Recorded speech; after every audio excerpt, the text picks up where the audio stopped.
I'm Rob Litchfield, one of the guest editors for Organization Studies' special issue on cycles of creation.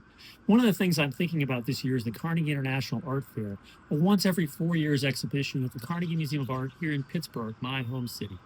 I'm attracted to something the museum's director said about the fair, which is it repeatedly engages the museum's staff in a 4 year cycle of reimagining the institution's responsibilities. To me, this connects to the idea of creative legacies and futures, and also to the use of creative spaces. The Carnegie Museum of Art has a long-standing tradition of collecting pieces from each of the iterations of its international, so these come together in a long arc of shared decision-making to shape the institution and also to change it over time. While I don't know just yet how this will ultimately influence my thinking, I know I'm excited to see how your submissions will add to our special issue and might spark new directions in the field. Hi, I'm Christina Shalley, and I'm looking forward to hearing about research on individual differences in relation to time and how that affects the creative process.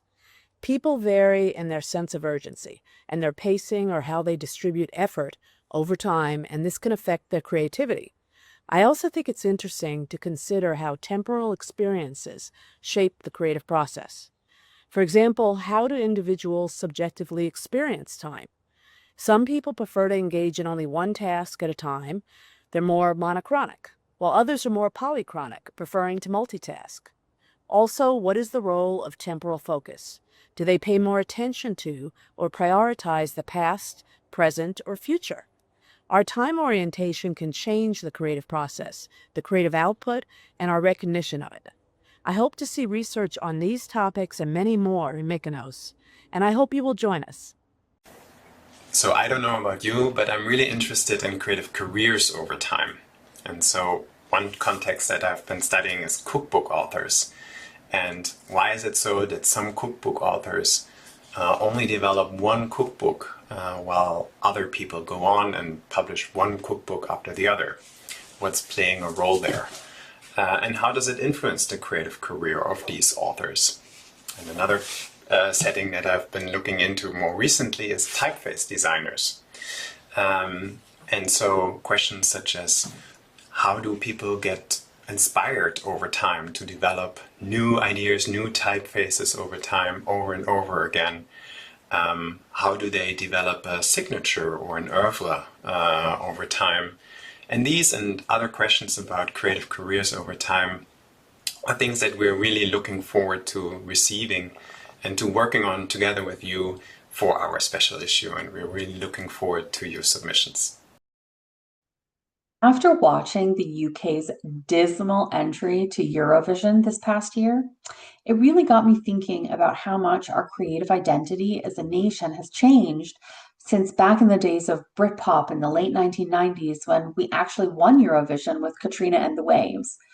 Britpop was a movement that really encapsulated and distinguished the British creative identity.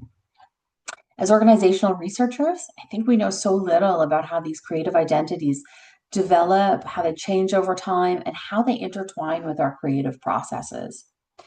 If the UK ever wants to do better than 1 point, I think we really need to start searching for answers to these questions. Hi everyone, I'm Poornika Ananth, and I'm also one of the guest editors for the Organization Studies special issue on creativity over time.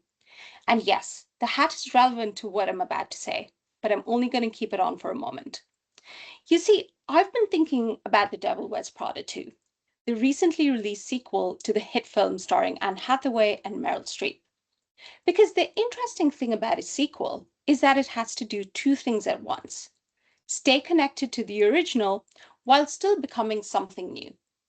And that opens up a lot of questions that I'm interested in. First, it brings up questions about creative portfolios and multiplicities, how ideas evolve across projects over time, how creators balance continuity with novelty, and how audiences reassess work years later. The themes explored within the movie itself also raise important questions about creativity over time. What is the role and place of traditional versus newer forms of creating? Where does the power to create lie today? And who is allowed to have a creative voice? All that connects directly to our special issue on creativity over time, which is also the theme of the Organization Studies summer workshop next year. In the clips you've just seen from the other editors, You've already had different ways into these themes, from specific cultural examples to broader conceptual questions, which is exactly the kind of conversation we hope to continue both in our special issue and at the summer workshop in the lead up to that. So do come and join us at the summer workshop next year in Mykonos from the 28th to the 30th of May 2027.